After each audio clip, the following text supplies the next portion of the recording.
चलिए स्टार्ट करते हैं फटाफट से। देखिए बेटा, 27 क्वेश्चन तक हमने प्रीवियस क्लास में कर लिया था and today we will start with 28th question, define the track change feature. Okay, track change feature क्या होता है, कैसे करते हैं, पहले तो ये समझ लीजिए आप लोग। So just minimize this and start MS word.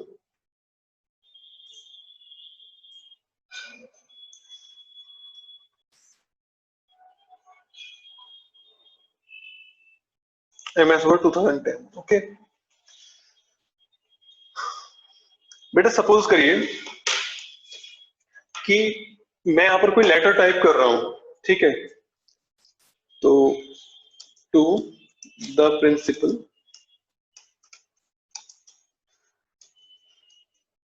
In a public school.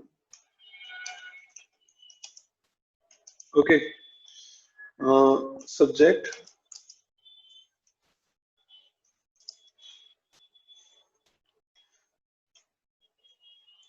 Application for a leave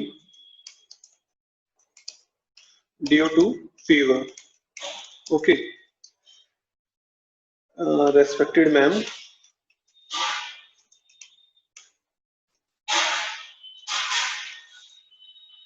respected madam, my name is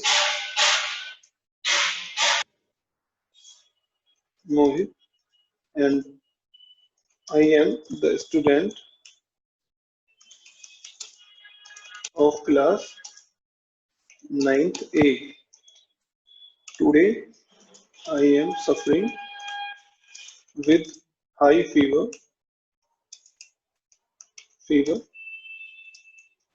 so I can't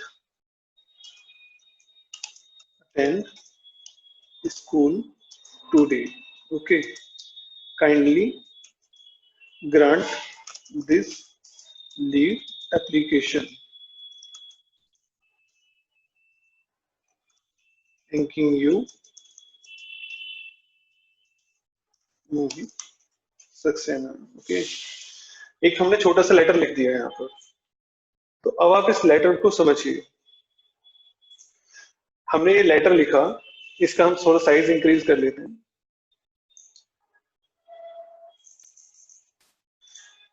अब सपोज करिए मैंने लेटर टाइप करा, ठीक है, लेकिन मैं चाहता हूं कि मैं पहले ये लेटर को अपने किसी क्लासमेट से या किसी अपने फ्रेंड से या अपने एल्डर ब्रदर सिस्टर से चेक कराना कि भाई क्या मैंने सही लिखा है या नहीं लिखा है ना। तो उस केस में क्या होगा कि मैं लेटर टाइप करूंगा। लेटर टाइप करने के बाद मैं रिव्यू में जाऊंगा। रिव्यू में जाऊंगा रिव्यू में जाने के बाद यहाँ पर एक ऑप्शन मिलता है ट्रैकिंग ग्रुप में, track change. Okay, track change के नीचे आपको ड्रॉप डाउन एरो मिलेगा, आप इस पर क्लिक करेंगे तो यहाँ से ट्रैक चेंजेस होगा। फर्स्ट ऑप्शन ट्रैक चेंजेस को आपको ऑन कर देना है। तो जैसे ही आप लोग ट्रैक चेंजेस को ऑन करेंगे, ऑन करने के बाद इस लेटर को फिर आपको शो कर देना है अपने जो एल्डर ब्रदर सिस्टर हैं उनको, कि भाई इसमें जो भी कमी है आप लोग इसे ठीक कर दीजिए, ठीक है। तो अब सपोज करिए कि मेरे जो एल्डर ब्रदर हैं वो मेरी जगह पर आ गए हैं और वो अब इस लेटर को एडिट कर रहे हैं, है ना। तो वो ये कह रहे हैं कि भाई आपने जो है, सपोज करिए यहाँ पर ये जो फीवर है, फीवर वर्ड उनको हटाना है। तो अगर वो अब यहाँ पर बैक स्पेस बटन दबाएंगे तो कुछ ऐसा होगा। जब भी आपने ट्रैक चेंजेस फीचर ऑन कर दिया है और उसके बाद अगर आप बैक स्पेस बटन दबाते हैं, तब आप जो भी वर्ड डिलीट कर रहे हैं वहां पर बीच में एक लाइन आपको देखने के लिए मिलेगी, है ना। यहाँ पर आई एम द और स्टूडेंट के बीच में अगर सपोज करिए वो कोई वर्ड ऐड करना चाहते हैं लाइक स्कूल, तो जो भी वो लिखेंगे वो रेड कलर से आएगा और उसके नीचे एक अंडरलाइन आएगी, ठीक है। और सपोज करिए वो यहां से एंटर प्रेस करते हैं, इसके बाद जब उन्होंने एंटर प्रेस करा तो देखिए एंटर प्रेस करते के साथ ही यहाँ पर साइड में एक लाइन आनी स्टार्ट होगी, जिसका मीनिंग क्या होता है कि यहाँ पर एंटर किया गया है, ठीक है। अगर सपोज करिए यहाँ पर आई कांट और अटेंड के बीच में स्पेस देना चाहते हैं वो, तो वो क्या करेंगे कि यहाँ पर जैसे स्पेस देंगे तो आपको देखने के लिए मिलेगी एक लाइन, ठीक।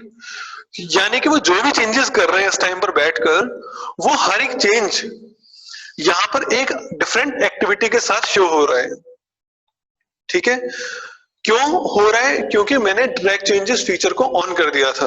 अगर सपोज करिए ट्रैक चेंज फीचर ऑन नहीं होता तो कुछ भी, जो भी वो चेंजेस करते हैं वो पता ही नहीं लग पाते, है ना। तो सपोज करिए उन्होंने ये चेंजेस करे, चेंजेस करने के बाद उन्होंने मुझे बुलाया, दिखाया कि भाई देखो आपने जो ये वर्ड था ये गलत था, यहाँ पर मैंने इस वर्ड को ऐड कर दिया है और यहाँ पर मैंने स्पेस दे दिया है, ठीक। तो ये जो चेंजेस उन्होंने किए हैं ये मुझे साफ साफ दिख जाएंगे, मुझे उनसे पूछने की जरूरत नहीं है, क्योंकि यहाँ पर कट लगा हुआ है, इसका मतलब आप इन्होंने इसको बैक स्पेस करा है, यहाँ पर रेड कलर से और अंडरलाइन है, इसका मीन कि उन्होंने यहाँ पर जो है एक वर्ड ऐड करा है, और यहाँ पर स्पेस ये अंडरलाइन आ रही है, इसका मीन यहाँ पर उन्होंने स्पेस प्रेस करा है, ठीक है। अब जो उन्होंने यहाँ पर चेंजेस करे हैं, अगर सपोज करिए वो चेंजेस मुझे ठीक लगते हैं तो मैं क्या करूंगा कि रिव्यू टैब में ही चेंजेस ग्रुप में जाऊंगा और ये जो एक्सेप्ट है, एक्सेप्ट के नीचे जो ड्रॉप डाउन एरो दिया हुआ है यहाँ पर क्लिक करूंगा और यहाँ पर लास्ट ऑप्शन होगा except all changes in document. तो जैसे ही मैं इस पर क्लिक करूंगा जितने भी सारे चेंजेस हैं ये सारे के सारे एक्सेप्ट हो जाएंगे, फीवर डिलीट हो जाएगा, स्कूल ऐड हो जाएगा और ये इन दोनों के वर्ड्स के बीच में इतना सारा स्पेस आ जाएगा। देखिए कैसे एक्सेप्ट पर क्लिक करते के साथ ही सब कुछ नॉर्मल हो गया, है ना। अब मैं एक स्टेप पीछे जाता हूं, अंडू करता हूं इसको। अब इस बार मैं क्या करूंगा, इन चेंजेस को रिजेक्ट करूंगा, reject all changes in a document, ठीक है। तो रिजेक्ट करने के लिए वही चेंजेस ग्रुप में जाना है, रिजेक्ट पर क्लिक करना है और रिजेक्ट ऑल चेंजेस पर क्लिक करना है। तो जो भी चेंजेस करे हैं वो सब रिजेक्ट हो जाएंगे। देखिए सब कुछ पहले जैसी सिचुएशन आ गई है। तो बेटा ये होता है ट्रैक चेंजेस फीचर। जब भी आप लोग ट्रैक चेंजेस फीचर को यहां से ऑन कर देंगे, ऑन करने के बाद जो भी एक्टिविटी होगी वो सब कुछ एक्टिविटीज एक डिफरेंट तरह के हाईलाइट से शो हो जाएंगी, ठीक है। फिर ये आप पर डिपेंड करता है कि आप उसे एक्सेप्ट करना चाहते हैं या फिर आप उन्हें रिजेक्ट करना चाहते हैं। जब आप ट्रैक चेंज कर आपका वर्क हो जाए, आप इसको जो भी इसमें अमेंडमेंट है वो करवा लें, उसके बाद आपको ट्रैक चेंज फीचर को ऑफ करना होगा, ठीक है। जब आप इसे ऑफ कर देंगे इसके बाद ये पेपर आपका नॉर्मल हो जाएगा जैसे पहले था, ठीक। तो ये जो भी मैंने आपको बताया है ये सब कुछ इस क्वेश्चन में ही दिया हुआ है आपके लिए। रिफाइंड ट्रैक चेंज फीचर में ये यही चीज इसके बारे में लिखी हुई है। 28th ये क्वेश्चन था, लेकिन जो मैं अब आपको क्वेश्चन प्रोवाइड करूंगा 36, वो 36 क्वेश्चन मैंने इसी बेस पर बनाया हुआ है कि ट्रैक चेंज फीचर को अप्लाई करने के लिए आपको कौन से स्टेप्स लेने होंगे। तो जो भी स्टेप्स मैंने लिए थे वही सारे स्टेप्स यहाँ पर मैंने लिख दिए हैं, तो आपके लिए इजी हो जाएगा इसकी प्रैक्टिस करना। क्लियर?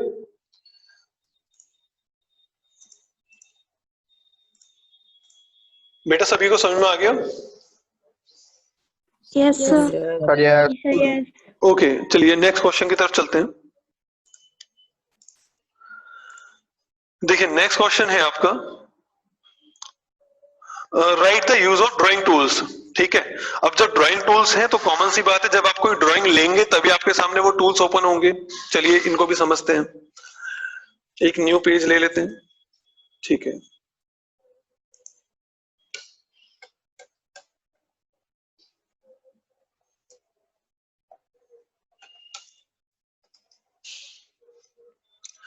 देखिए यहां पर मैं एक इंसर्ट करूंगा शेप। अभी आप टॉप पर देखिए कोई भी ड्राइंग टूल नहीं आ रहा है आपके सामने क्योंकि हमारे पास ड्राइंग ही नहीं है, लेकिन अब मैंने यहां पर क्लिक करके ये जो शेप है मैंने इसको ले लिया, ठीक है। तो अब जैसे ही मैं शेप क्लिक करूंगा, डिजाइन करूंगा एक शेप, तुरंत ऊपर की साइड आपको एक ड्राइंग टूल देखने के लिए मिल जाएगा। दिख रहा है? ये आ गया टॉप पर ड्राइंग टूल, ठीक है। तो ड्राइंग टूल तब आते हैं, पहली बात तो जब आप कोई शेप इंसर्ट करते हैं, अगर आप नहीं लेंगे तो ड्राइंग टूल नहीं आने वाला है, ठीक है। इसके बाद जब ये ओपन हो जाएगा तो आप इसमें कुछ भी कर सकते हैं, लाइक इसकी लुक एंड फील आप चेंज कर सकते हैं, जो भी आप इसमें एडिटिंग चाहें वो कर सकते हैं, इसका इफेक्ट्स वगैरह चेंज कर सकते हैं, ठीक है। आप जितनी बार भी इस पर क्लिक करेंगे उतनी बार ड्राइंग टूल ओपन होकर आ जाएगा, ठीक है। यहाँ पर हमने टेक्स्ट नहीं लिया है तो ये चीज नहीं आ रही है, और बाकी ये ऑप्शन है आप लोग इन्हें चलाकर देखेंगे तो पता लग जाएगा इसके बारे में, ठीक है। एक ये पोजीशन होता है, पोजीशन के बारे में मैं आपको बता देता हूँ थोड़ा सा। कि सपोज करिए ये जो शेप है मैंने यहाँ की बजाय अगर मैं यहाँ पर इंसर्ट करूंगा तो क्या होगा, ठीक। तो बेटा यहां से मैं पोजीशन कर सकता हूं, ये होता है पोजीशन का यूज, ठीक है। अब एक आता है आपका रैप टेक्स्ट, ठीक है, इसको आप समझिए। देखिए चेंजेस आपके सामने ही आ रहे हैं।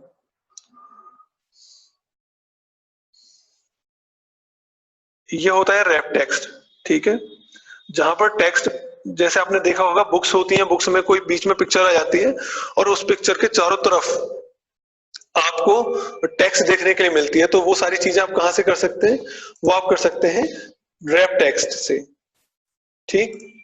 ये होता है रैप टेक्स्ट और ये पोजीशन होता है। तो ये कुछ ड्राइंग टूल्स हैं जो कि आपको शेप इंसर्ट करने के बाद ही क्लिक होते हैं, शो होते हैं, ठीक है। आप इनकी डेफिनेशन पढ़ेंगे तो अभी इसमें यही लिखा हुआ है जो मैंने आपको भी करके दिखाया है, ठीक है। Next, write some steps of word processor to start it.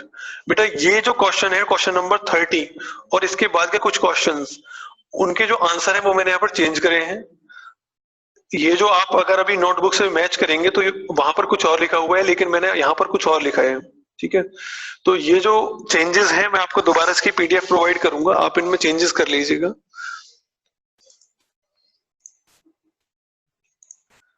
अब आप देखिए क्वेश्चन नंबर 30 है write some steps of word processor to start it. Word processor को कैसे स्टार्ट करते हैं, तो हम लोग दोबारा से एक बार वर्ड प्रोसेसर स्टार्ट करेंगे, ठीक है।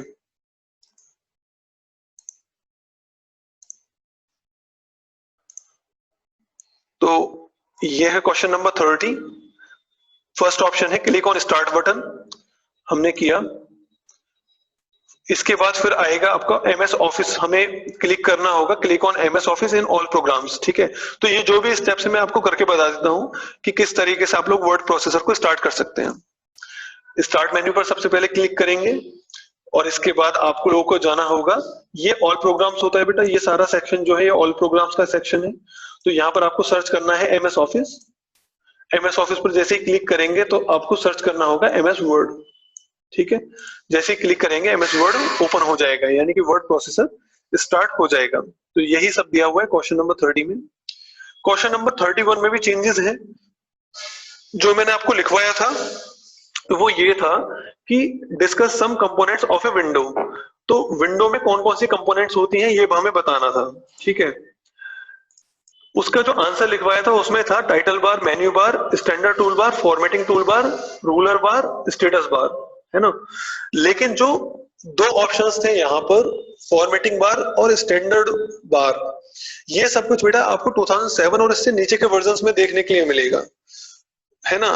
लेकिन हम लोग 2010 पढ़ रहे हैं तो यहाँ पर स्टैंडर्ड बार और फॉर्मेटिंग बार नहीं होती है, यहाँ पर रिबन होता है। तो इसलिए ये वाला क्वेश्चन भी मैंने अमेंडमेंट कर दिया है, इसके अंदर चेंजेस कर दिए हैं। इसकी भी मैं पीडीएफ दे दूंगा, ये भी आपको दोबारा से इसमें जो भी चेंजेस है वो करने होंगे, ठीक है। अब टाइटल बार, मेन्यू बार, रिबन क्या होता है ये सब चीज समझ लेते हैं।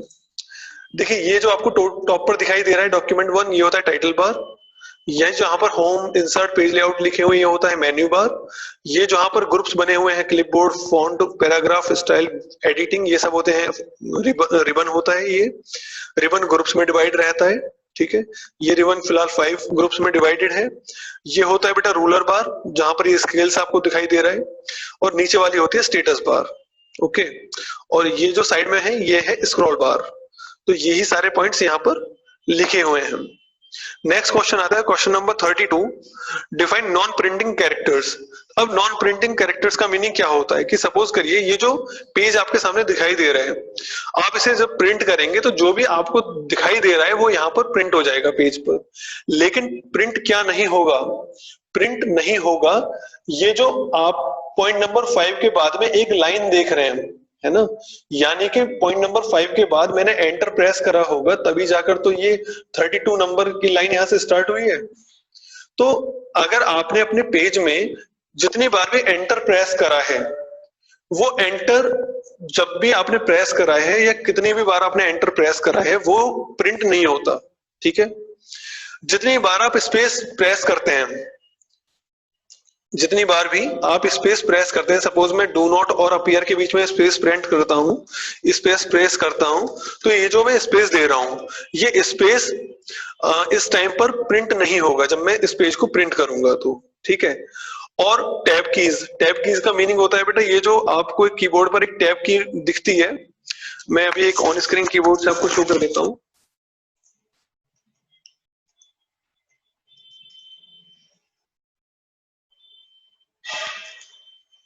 देखिए ये जो टैब की होती है, इस टैब की को भी आप जितनी बार प्रेस करेंगे, इससे भी इसका भी पता नहीं चलेगा कि आपने कहां पर टैब की का यूज किया हुआ है, ठीक है। और टैब की का मीनिंग क्या होता है कि आप लोग जितने सपोज करिए स्पेस प्रेस कर रहे हैं, तो यहां से यहां तक अगर मैंने 20 टाइम्स स्पेस प्रेस किया है ना, तो ये काम एक बार टैब प्रेस करने से भी हो जाएगा। जैसे कि यहाँ पर ये जो नॉन प्रिंटिंग कैरेक्टर्स हैं, मैं इनके बीच में एक इस टैब प्रेस करता हूँ, ये मैंने टैब प्रेस कर दिया, तो देखिए कितने सारे स्पेसेस एक बार में हो गए। तो स्पेस से जो काम आप 5 बार स्पेस बटन को दबाने से करेंगे, वही काम आप टैब की को 1 टाइम प्रेस करने से कर सकते हैं। दूसरी बात कि अगर आपने अपने पेज में स्पेस की का यूज किया है, या फिर आपने एंटर प्रेस करा है बार बार, या फिर आपने टैब कीज को यूज करा है, तो इनका पता नहीं चलता कि आपने पेज को कब इन कीवर्ड्स का वहां पर यूज किया है। और इन्हें ही हम नॉन प्रिंटिंग कैरेक्टर्स कहते हैं, क्योंकि जब आप पेज प्रिंट करवाएंगे तब इनका पता नहीं चलेगा, ये प्रिंट नहीं होते हैं। तो ये होता है बेटा non printing characters. Okay, next आगे बढ़ते हैं। Question number 33, define indentation. ठीक है, अब आप इसको समझिए कि इंडेंटेशन क्या होती है।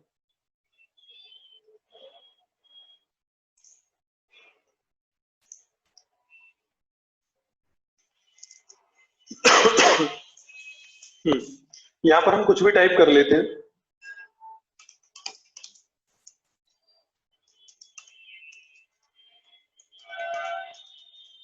Today I am teaching to 9th class and the topic is MS Word 2010। Okay, मैं इसको कॉपी करता हूं और इसे मैं पेस्ट करता चला जाता हूं।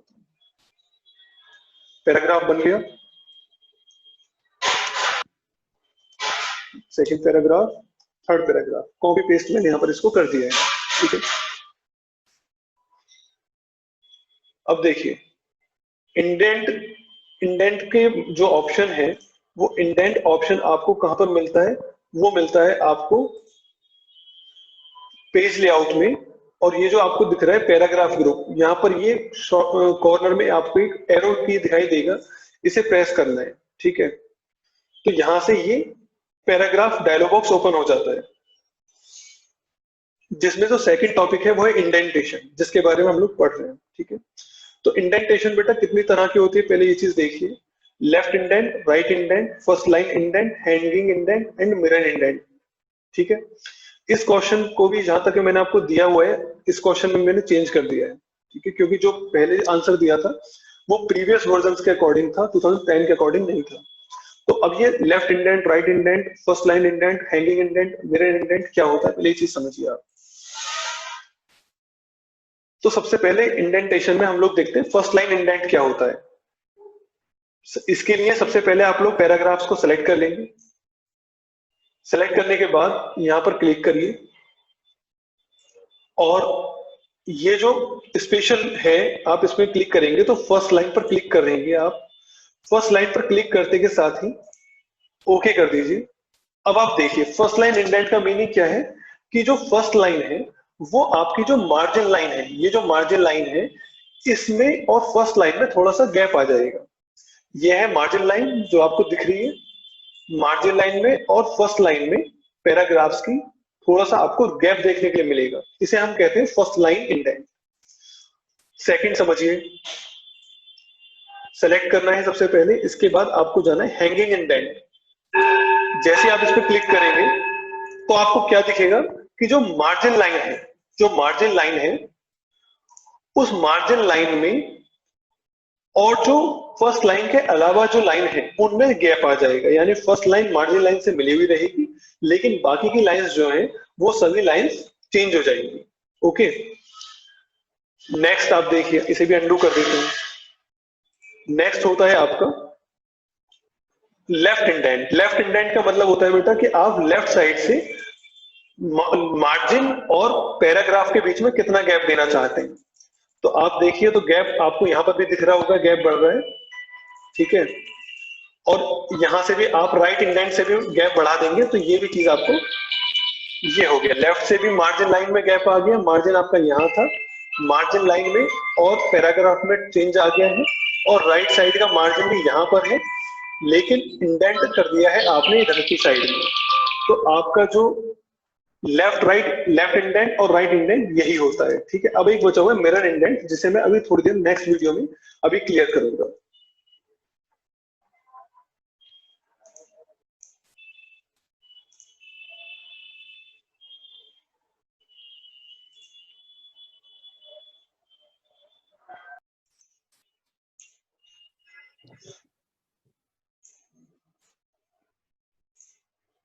ओके बेटा, सो स्क्रीन सभी को दिखाई दे रही है?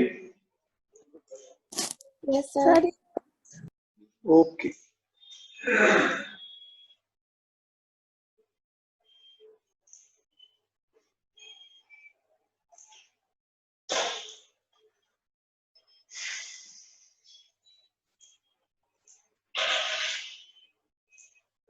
ठीक है बेटा, लास्ट पॉइंट हमारा बचा हुआ है, मिरर इंडेंटिंग क्या होती है। ओके, अब इस पॉइंट को आप लोग समझिए, मिरर इंडेंट क्या होता है। ये हमारे पास एक पेज है, ठीक है, फर्स्ट हमारा पेज है। तो सबसे पहले तो हम लोग एक काम करते हैं कि हम लोग ना इसमें पेज नंबर इंसर्ट कर देते हैं। टॉप ऑफ द पेज पर मैंने पेज नंबर इंसर्ट कर दिए हैं, ये पेज नंबर हो गया टॉप पर, ठीक है। अब मैं कुछ और पेजेस लूंगा और इसी डेटा को कॉपी एंड पेस्ट करूंगा मैं। कंट्रोल प्लस एंटर से new page, control plus V से डेटा पेस्ट, फिर मैंने दूसरा पेज लिया, एक और पेज लिया, एक और, एक और, ठीक है। अब मैंने इतने सारे पेजेस ले लिए हैं।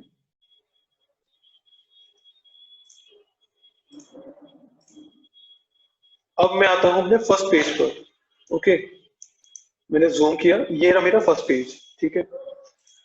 अब इस फर्स्ट पेज पर आप समझिए, मुझे अप्लाई करनी है मिरर इंडेंटिंग।